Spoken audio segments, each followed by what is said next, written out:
እግዚአብሔር ሉዓላዊ ነው። ከሰማይ ተጭኖ ይምጣ እንጂ እግዚአብሔር ኢንፍሉዌንስ ሊያረግ ከመጣ አንተ ወደ ላይ ልትሰብረው አትችልም። እግዚአብሔር ከመጣ ማንም እግዚአብሔርን ሐሳብ ሊያስቀይረው አይችልም። እግዚአብሔር ማን እንደሆነ ሲገባ ስለ ካሳ አታወራም።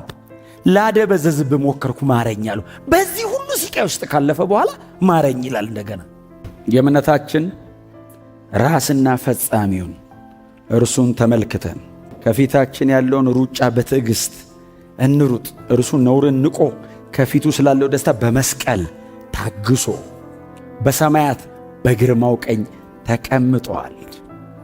ፍልስፍና ምን ያክል ባዶ እንደሆነ የምታዩት እግዚአብሔር የመጣ ቀን ጭንቅላትን አሳብዶ አስገርመህ አንተ ሰውን ሁሉ እግዚአብሔር ሲመጣስ እግዚአብሔር ለከበረ ነገር እያዘጋጀህ ነው። በዚህ ሁሉ ሲቃይ ውስጥ የሚያሳልፈው እያነጣረህ ነው። ክብር ለማግኘትም ለመመስገንም ለመዋረድም ለመሰደብም ሳይሆን እኔና እግዚአብሔር ብቻ በምናልፋት በእያንዳንዷ በጓዳ በስውር ለእግዚአብሔር ብላችሁ የምትወስኗት እያንዳንዷ ውሳኔ ሰማይ ሽልማት አላት። ጥንት ላይ ሆኜ ገና ያልተደረገው እናገራለሁ። ምክሬ ትጸናለች፣ ፈቃዴን ሁሉ እፈጽመዋለሁ። መሬት ላይ ስትኖሩ ለመኖር የሚያስፈልጋችሁን ያደርጋል፣ እያረገም ነው። በዚህ እግዚአብሔር አይታማም። ለዘላለም ሕይወት አምናችሁት ለ70 ዓመት አይጠረጠርም። ኢየሱስ በአብ ዘንድ የከበረው በመስቀል ላይ ታግሶ ነው የሚለውን ኢዮብ በ42 ምዕራፍ በተጠቀለለ ታሪክ ኢየሱስ በመስቀል ላይ ታግሶ በአባቱ ቀኝ ተቀመጠ የሚለውን አስተማረ።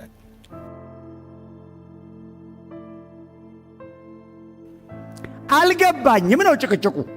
አሁንስ አወቅኩ። ሁሉን ታደርግ ዘንድ ቻይ እንደሆንክ ሐሳብ ደግሞ ይከለከል ዘንድ ከቶ እንደማይቻል አውቃለሁ። እግዚአብሔር ሉዓላዊ ነው። ሶቨሪን ጋድ የሚል አንደርስታንድ አረኳል። እግዚአብሔር ሉዓላዊ ነው። ከሰማይ ተጭኖ ይምጣ እንጂ እግዚአብሔር ኢንፍሉዌንስ ሊያረግ ከመጣ አንተ ወደ ላይ ልትሰብረው አትችልም። እግዚአብሔር ከመጣ ማንም እግዚአብሔርን ሐሳብ ሊያስቀይረው አይችልም። እግዚአብሔር በመሰረቱ መጽሐፍ ቅዱሳችን ላይ ሐሳብ ቀይሮም አያውቅም። ሐሳብ ቀይሮ አያውቅም። ያደረገ ከነበረው ነገር ተጸጸተ የሚለውን ሐሳብ ቀየረ አይደለም። ሐሳብ ቀየረ አይደለም። የእግዚአብሔር ሉዓላዊነትና ቅድመ እውቀት ጥያቄ ውስጥ አይገባም። ክብር ለኢየሱስ ይሁን። ሂዝ ኦልዌይስ ሶቨሪን። እግዚአብሔር ሁሌ ሉዓላዊ ነው። ከመጀመሪያ መጨረሻውን ኢሳይያስ 46:10 ከመጀመሪያ መጨረሻው ከጥንት ያልተደረገውን ነው የምናገረዋል። መጀመሪያ ላይ ቆሚያ መጨረሻው ነው። ጥንት ላይ ሆኜ ገና ያልተደረገው እናገራለሁ። ምክሬ ትጸናለች፣ ፈቃዴን ሁሉ እፈጽመዋለሁ። እንደሱ ነው ያለው እኮ ኢሳይያስ 46:10 ላይ ማንም አለ እግዚአብሔር አይጫነኝም። ክብር ለኢየሱስ ይሁን። ምናልባት ጎን ለጎን ከፍ ያለ ሰው ከታች ያለውን ጫን ሊያደርገው ይችላል።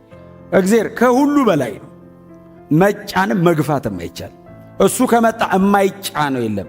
ነገስታት እግዚአብሔር ነገስታትን ብቻ አይደለም፣ እግዚአብሔር ታሪክን ይጫነዋል። ታሪክን ኢንፍሉዌንስ ያደርጋል። እግዚአብሔር ዘመንን ይጫነዋል። ከኛ ውጪ ማለት ነው። እግዚአብሔር የሆነ ዲስፔንሴሽን ላይ መጥቶ ኢንፍሉዌንስ ያደርግ ይጋርደዋል፣ ቁጭ ያደርገዋል። ክብር ለኢየሱስ ይሁን።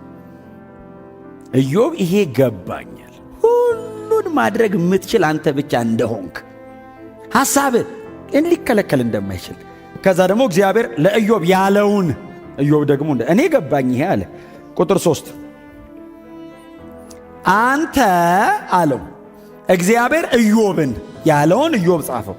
አንተ ያለ ዕውቀት ዕቅዴን የሚያደበዝዝ የማን ነው አልከኝ? ኢዮብ እኔ ጻድቅ ነኝ አልበደልኩም ሲል እግዚአብሔር እንደዚህ ያለው ያለ ዕውቀት ዕቅዴን ታደበዝዛለህ እንዴ ያለው። አንተ መጣና ያለ ዕውቀት ዕቅዴን የሚያደበዝዝ ይሄ ማን ነው?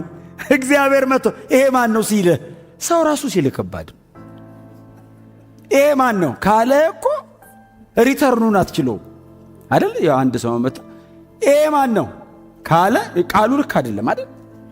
የእንትን ቃል ነው ምላሽ ያለው ቃል ነው ማለት ዕቅዴን አለና እግዚአብሔር ያለ ዕውቀት የሚያደበዝዝብኝ እኔ ላደርግ ያለሁትን በልብ ያለው ምክር ሳያቅ የኔን ዕቅድ ሊያደበዝዝ የሚፈልግ ይሄ ማን ነው አለ እግዚአብሔር። ከሰማይ አስበው ይሄ ማን ነው ሲል ምድር ብሎ በፈጠረበት ቃል ይሄ ማን ነው ሲልህ ነበርኩ ነው የምትባለው። አጥፍቶ ይሄ ማን ነው አልከኝ ነው ለዛው እኔ ነበርኩ አለ ያለ እውቀት አደብዛዥ። አንተ ጓደኞቹ እኮ እንደዛ ጨጓራውን ሲልጡት አይታቸዋል። እሳት እንደዚህ እንትን የሚሉ አተ ብረት ሲቀጠቀጥ እሳት በዚህ በኩል አየር እየሳቡ እሳት የሚልኩ እንደዛ ናቸው እኮ የኢዮብ ጓደኞች። ይነዳል እግዚአብሔር ከሰሙ እግዚአብሔር ቅርጽ እያስተካከልን ኢዮብስ ሲል ያለ እውቀት ሐሳቤን አንተ እኔን ጀስቲፋይ ልታደርገኝ ነው አሉ። እቅዴን ታስቀይራለህ እኮ አይደለም ያለው፣ ልታደበዘዝብኝ እየሞከርክ ነው አሉ። ማስቀየር አይቻልም። እግዚአብሔር እኮ ኤልፋዝና በልዳዶስ ላይ እኮ አይደለም እኮ ይሄንን እኮ እያደረገ ያለው ኢዮብ ላይ እኮ ነው። አንተ ላይ የማደርገውን ኢዮብ ባይዘይ ማደብዘዝ አትችልም አለው። እኔ አንተ ላይ ከመጣሁ ልታደበዘዝብኝ ትሞክራለህ እንዴ አለው። እግዚአብሔር እኮ ሌላ ሰው ህይወት ላይ የሚሰራውን አይደለም እላዩ ላይ የሚሰራውን እኮ መከልከል አትችልም አለው። እግዚአብሔር አታደብዘኝ አለው። ማን አንተ አለ። ድመቅ አለ ኢዮብ እጁን እንዲህ አንስቶ ያለ እውቀት ነው ይቅር በለኝ ስላልገባኝ ነው። ከዚህ ሁሉ ሲቃይ በኋላ ኢዮብ የገባው ነገር ይሄ ነው። እግዚአብሔር ሐሳቡን እንደማይለወጥና የወደደውን እንደሚያደርግ። ቀጥሎስ እኔ ተስማምቼ የፈለግከውን አረግ ነው ማለት ያለብኛል። ከምዕራፍ 34 በኋላ ያለውን አንድ ወጣት ልጅ ነበር መሃላቸው። ትዝ ይላችኋል። እነዛ ሶስቱ በዕድሜ የገፉት ናቸው ኢዮብ ጓደኞች። ኤሊሁም የሚባል አንድ ወጣት ልጅ ኤሊሁም ነው ስሙ። እንዴት አይነት ማይቲ ልጅ መሰላችሁ! ማይቲ እስካሁን አላቸው ስትናገሩ ሰማኋቸው አላቸው። እስቲ ደግሞ ለእኔ እድል ስጡኛል። ይሄ ኤሊሁም የሚባል ልጅ ከምዕራፍ 34 እስከ ምዕራፍ 37 ነው ያወራው። ኢዮብ ለምን በእንዲህ አይነት ሲቃይ ውስጥ እንደሚያልፍ አስረዳው። እግዚአብሔር ለከበረ ነገር እያዘጋጀህ ነው፣ በዚህ ሁሉ ሲቃይ ውስጥ የሚያሳልፈው እያነጠረህ ነው አለ። ምንም ሌላ ፕሮግራም የለማል። ሲጨቃጨቁ የጥበብ ቃል ሲያወሩ ፖኤቲክ ነው እንዳልኳችሁ መጽሐፉ በግጥም መልክ ነው የተቀመጠው። ሰዎች ውስጥ ሊቃውንት ናቸው ባይዘው የሚያወሩትን ብሰሙ እኮ እንደው በእግዚአብሔር ሳይድ ስላልቆሙ ነው እንጂ የተወራ ወሬ እኮ ምን አይነት ዕውቀት ነው የሚፈሰው ተላያቸው ላይ። በእግዚአብሔር በኩል የቆሙ መስሏቸው ለእግዚአብሔር ወግነው ኢዮብን እኮ እንዴት እንደሚቀጠቅጡት ቀጥቀጥ በትንትኑ ነው ያወጡት። ግን ዊዝደማቸው ይገርማል። ኤሎሂም ሰማ እስካሁን ሰማው አለ። 30 ምዕራፍ ሙሉ ሰማ ታውቃል። ይሄን ሁሉ ቀን ስታወሩ ሰምቻለሁ አለ። እስቲ ዝም በሉ እኔ ላውራ እንዴ። እንዲህ አይነት ወጣቶች ይብዙልኝ። ወጣት ኢዮብ አለው ለምን ይመስላል በዚህ ውስጥ የምታልፈው ብሎ እግዚአብሔር በላይ ላይ የከበረ አጀንዳ ስላለው ነው አለው። ለበለጠ ነገር ተዘጋጅ አለው። ለምዕራፍ 42 ተዘጋጅ እኮ ማለቱ ነው። እግዚአብሔር ለብዙ የከበረ ነገር አቅዶሃል፣ አታበላሽበታል። ታገስ፣ ጨርስ፣ በዚቹ ትንፋሽ ጨርሳለሁ። እንዳትቀይር ሐሳብ። ልክ ነህ፣ ጥሩ እንትን ላይ ነው ያለ ስቴጅ ልክ ነው፣ እንዳትለውጠው፣ ጨርስ በዚሁ አለው። ታገስ። መቼስ አሁን እኔ እናንተን አሁን እንደዚህ አይነት ነገር አለም እየሰበኳቸው ያሉትን ጌታ ሊመጣ በደጅ ስለሆነ አቋም ሳንቀይር ኢየሱስ እስኪመለስ ድረስ እንደዚህ ሁሉ በተለያየ አቅጣጫ አሁን ዘንድሮ ምናልባት ሲቃዩ ዘንድሮ በጣም መከራው እንደ ኢዮብ አይነት መከራ አይደለም አይደል? በጽድቅ ጨክኖ መኖር ነው መከራ። ለወንጌል እውነት እንደሚገባ መመላለስ ነው መከራ። ለተቀበላችሁት ለዚህ ወንጌል ተቃራኒ ከሆነው ከዚህ ዓለም ጋር ፋይት አድርጎ መጨረስ ነው አሁን መከራው። ልባችሁን የሚያማልለው ልባችሁን የሚወስደው ነገር አሁን ምናልባት የሆነ ነገራችሁን እያሳጣችሁ ላይሆን ይችላል። አንዳንድ ነገር እየሰጣችሁም ሊሆን ይችላል። እምቢ ብሎ መሄድ ሊሆን ይችላል። አሁን ቻሌንጁ አልፈልግም ማለት ሊሆን ይችላል። አሁን ነፍስን የሚያሰቃየን እኔ በእግዚአብሔር ቤት ውስጥ እንደ ሪዋርድ የምጠብቀው 3000 ከብት 4000 ግመል ምናምን የለም። አሁን ለምትኖሩት ህይወት ሪዋርዱ የዘላለም ክብር። አሁን እግዚአብሔር ኢዮብን ሪዋርድ ሊያደርገው እያዘጋጀው ያለው ምዕራፍ 42 ላይ እናንተ አንብቡት። በጣም እጥፍ አይደለም የሚለው እንትኖቹ ይሄን ያህል እጥፍ እንትንም ይሄን ያህል እጥፍ ልጅም በእጥፍ ከብትም ምንም በእጥፍ እግዚአብሔር ሰጣው ይላል። እግዚአብሔር ኢዮብን ጎበኘው ይላል። አሁን ኦፍ ኮርስ መሬት ላይ ስትኖሩ ለመኖር የሚያስፈልጋችሁን ያደርጋል፣ እያረገም ነው። በዚህ እግዚአብሔር አይታማም። ለዘላለም ሕይወት አምናችሁት ለ70 ዓመት አይጠረጠርም። ዘላለም ያኖረኛል የምትሉት አምላክ መቼ 70 ዓመት አንጠረጥረው። ለምታልፉት ሕይወት ክብሩ ሰማይ ነው። ለምትጨክኑት ጭካኔ ዛሬ የምትወስኗት በጣም ጥቂት የምትመስሏ ውሳኔ ዘላለማችሁ ላይ ክብር አላት። ማንም ሰው ሳያያችሁ እናንተና እግዚአብሔር ብቻ ክብር ለማግኘትም ለመመስገንም ለመዋረድም ለመሰደብም ሳይሆን እኔና እግዚአብሔር ብቻ በምናልፋት በእያንዳንዷ በጓዳ በስውር ለእግዚአብሔር ብላችሁ የምትወስኗት እያንዳንዷ ውሳኔ ሰማይ ሽልማት አላት። ታገሱ። ረጅሙን መተኗል። የቀረን በጣም ትንሽ ነው። እውነቴን ነው የምነግራችሁ። ጌታ ሊመጣ በደጅ ነው። እኛም ልንሄድ ደጅ ነው። ጌታ ሊመጣ ካለን እኛም ልንሄድ ማለታችን እኮ ነው አይደል? ኢየሱስ ከመጣ በኋላ መሬት ምንም አንሰራም አንቆይም። ኢዮብ ታግሷል። ኢዮብ በጣም በብዙ መከራ ውስጥ አልፏል። ኢዮብ በጣም ያለ መጠን ተዋርዷል። ከኢዮብ በላይ የተዋረደ እናውቃለን። እኛ ከኢዮብ በላይ የተሰቃየ እናውቃለን። ከኢዮብ በላይ የታገሰ እናውቃለን። ከኢዮብ በላይ የተረሳ እናውቃለን። ኢዮብ በዚህ ሁሉ ስቃይ ውስጥ ሲያልፍ እግዚአብሔር ኢዮብን አልተወውም። እንትኑን እንዳትነካ እንደዚህም እንዳታደርግ እዚህ ድረስ ብቻ ነው የሚለው። ኢዮብ እግዚአብሔር አብሮት ሆኖ ነው በዚህ ሁሉ ስቃይ ውስጥ እያለፈ ታግሶ ያለፈው። እግዚአብሔር የተወው ግን የታገሰ እናውቃለን። እግዚአብሔር አላይህም ያለው ግን የታገሰ፣ እግዚአብሔር ጩኸትን አልሰማም ብሎ ሰማያትን የዘጋበት ምን ነው ተውከኝ ብሎ የጮኸ የታገሰ ግን እናውቃለን። ኢዮብ በጣም ተዋርዷል። እኛ የምናውቀው ኢየሱስ ግን የተዋረደውን ያክል ኢዮብ እንኳን ሊዋረድ ኢየሱስ የተዋረደውን ያክል እንኳን አንደርስታንድ ማድረግ አይችልም። የመጨረሻውን ውርደት ኢየሱስ ተዋርዷል። መጠን የሌለውን ሲቃ ኢየሱስ ተሰቃይቷል። ኢዮብን እግዚአብሔር ትቶት አይደለም፣ በተወሰነ መንገድ እንዲያልፍ ነው ያደረገው። ኢየሱስን ቶታሊ እግዚአብሔር ትቶታል። አላይህም ብሎታል ኢየሱስን። ኢዮብ ባሪያው ነው፣ ኢየሱስ ልጁ ነው። ልጁን እምቢ አለው። ሲጮህ አልሰማህም አለው። ወደ እኔ እንዳይመጣ አለው። ኤርምያስ ትዝ ይላችኋል። ሰቆቃወ ኤርምያስ ላይ ጸሎታችንን ላለመስማት ራስን በደመናው ሰወርከው ይላል። እግዚአብሔር ተደበቀ ይላል። እንዲህ ተደበቀ እግዚአብሔር። ለምን ተደበቅ ስትሉት መደበቅ ፈልገ ነው አይደለም፣ ጸሎት ላለመስማት ፈልጌ ይላል። ጸሎታችንን ላለመስማት ራስን በደመና ሰወርክ፣ መንገዳችንንም በጥርብ ድንጋይ ዘጋኸዋል። እንዳንነቃነቅ አረከናል። ማንም ኢየሱስ የተረሳውን ያክል አልተረሳም። ኢዮብ በጣም ታግሷል። ማሰብ አይቻልም የታገሰውን መታገስ።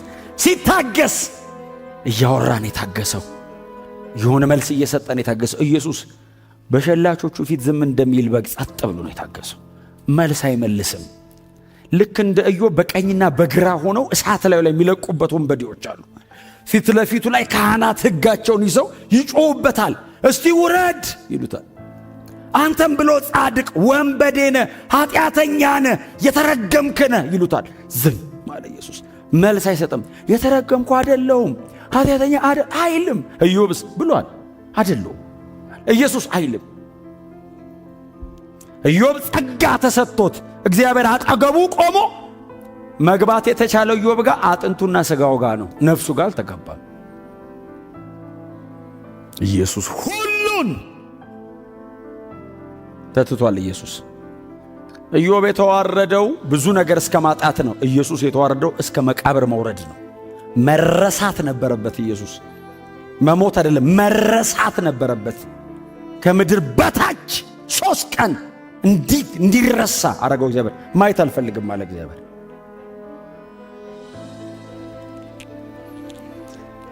ኢዮብን እግዚአብሔር ለበለጠ ክብር ለማዘጋጀት ነው በዚህ መከራ ውስጥ ያሳለፈው። ኢየሱስን የሰው ልጆችን ኃጢአት ለመሰረዝና የማይቆጠር ትውልድን በፊቱ ለማቅረብ ነው እግዚአብሔር መስቀል ላይ ኢየሱስን ያሰቃየ። የኢየሱስ ያክል የተሰቃየ፣ የኢየሱስ ያክል የተዋረደ፣ የኢየሱስ ያክል የታገሰ አልነበረም፣ አይኖርምም። ብቸኛ ነው። አያችሁ፣ አንድ ቦታ ያዕቆብ 5:11 ላይ ኢዮብ ታገሰ የሚል አንብበናል። መጽሐፍ ቅዱሳችን ሙሉ አዲስ ኪዳን ኢየሱስ ታገሰ ይላል። ኢዮብ አንድ ነው ጥቅስ ያገኘው ታገሰ ለሚለው።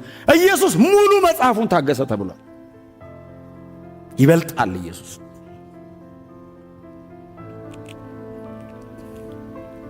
የእምነታችን ራስና ፈጻሚውን እርሱን ተመልክተን ከፊታችን ያለውን ሩጫ በትዕግስት እንሩጥ።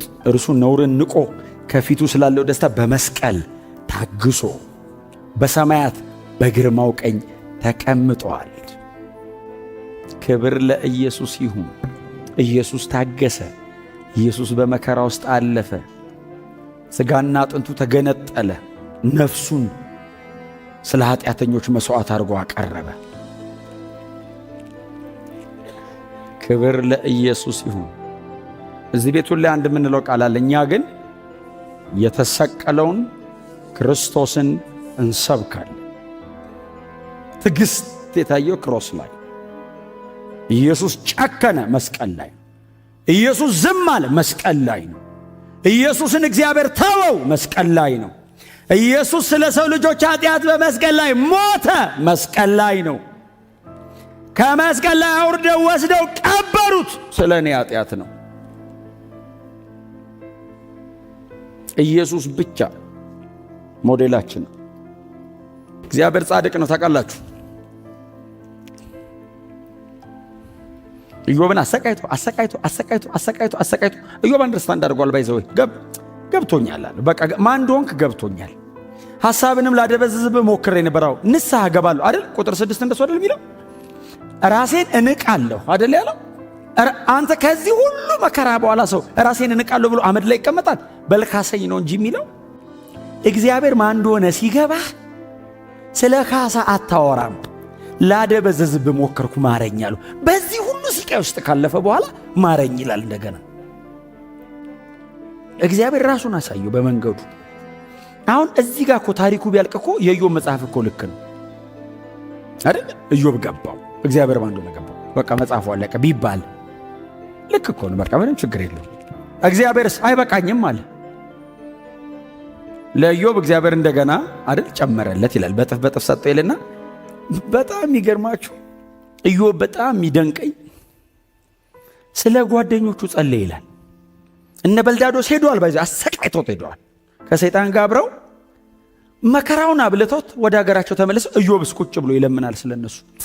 እግዚአብሔር ሆይ እኔም እነሱም አልገባንም ነበረው፣ እነሱም ላንተ የወገኑ መስሏቸው፣ እኔም በዚህ በኩል ቆሜ ሁለታችንም አንተን አንደርስታንድ ሳናደርግ ዲዛይን ሳይገባ እኔን ምረኸኛለሁ ማራቸው ባክ ብሎ ሲለምን እግዚአብሔር የኢዮብን ጸሎት ሰማ ይላል። እግዚአብሔር ሊቀጣቸው ነበር ይልና ወዳጆቹን ሄደና እግዚአብሔር ስለ ኢዮብ ጸሎት ለወዳጆቹ ተገለጠ።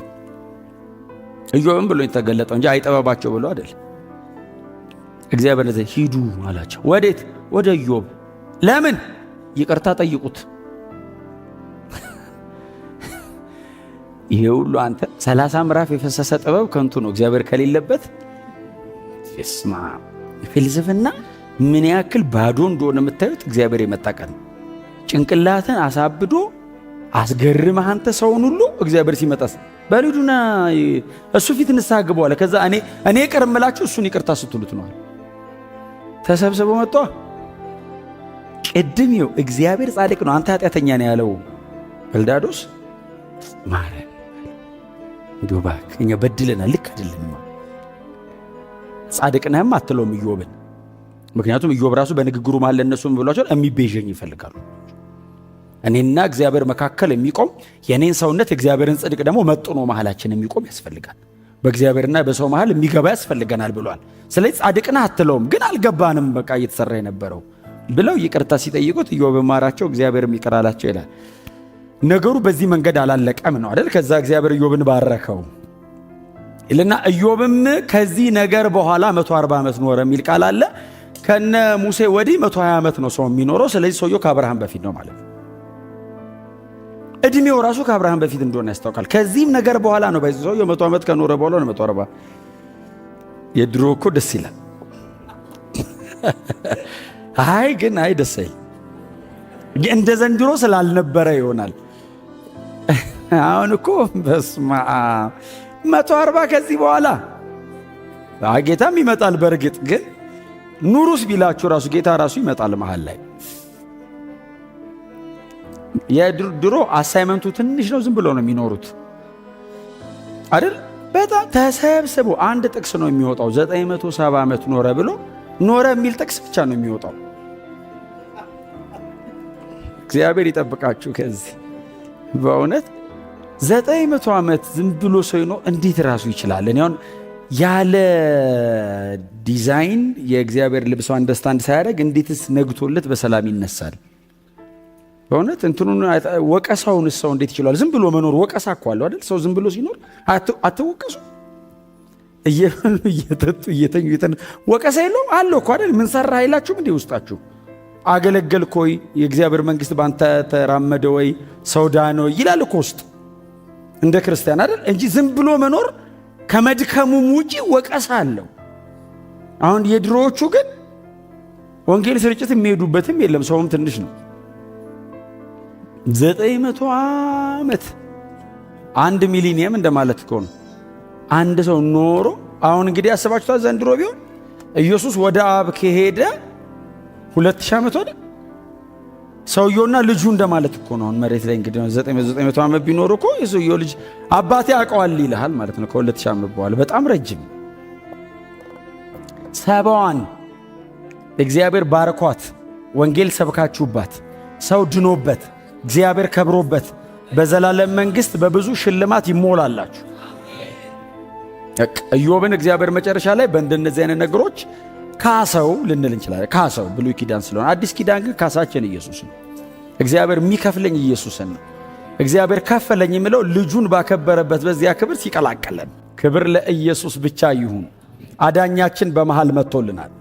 ቤዛ አግኝተናል። እኛ ኢዮብ ቀድሞ የሚቤዠኝ ይመጣል በምድር ላይ ይቆምልኛል ብሎ አምላክ ሰው እንደሚሆን በእግዚአብሔርና በእሱ መካከል እንደሚገባለት የኢዮብን ቁስል፣ የኢዮብን ሲቃ፣ የኢዮብን የሚያልፍበትን መንገድ አንደርስታንድ የሚያደርግ በሰውነቱ በእግዚአብሔር በኩል ደግሞ በመለኮትነቱ በሙላት ሊታይለት የሚችል አምላክ ሰው እንደሚሆን በጣም ገብቶት የሚቤዠኝ ይመጣል በምድርም ፊት ላይ ደግሞ ይቆማል። ምዕራፍ 9 ደግሞ በዳኛው በእግዚአብሔርና በእኔ መካከል ይገባልኛል። ኢዮብ አዲስ ኪዳን ገብቶታል። ኢዮብ አዲስ ኪዳንን አንደርስታንድ አድርጓል። ክብር ለኢየሱስ ይሁን።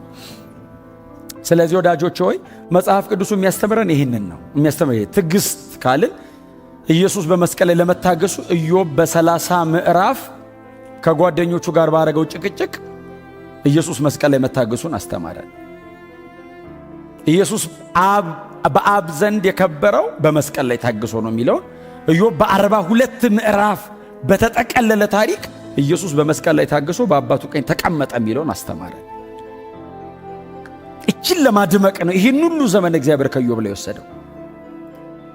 ከኢዮብ በላይ የተሰቃየ አለን፣ ከኢዮብ በላይ የታገሰ አለ፣ ከኢዮብ በላይ የተዋረደ አለ፣ ከኢዮብ በላይ የከበረ አለ። እርሱም ጌታችን ኢየሱስ ክርስቶስ ነው። እኛ ግን የተሰቀለውን ክርስቶስን እንሰብካለን።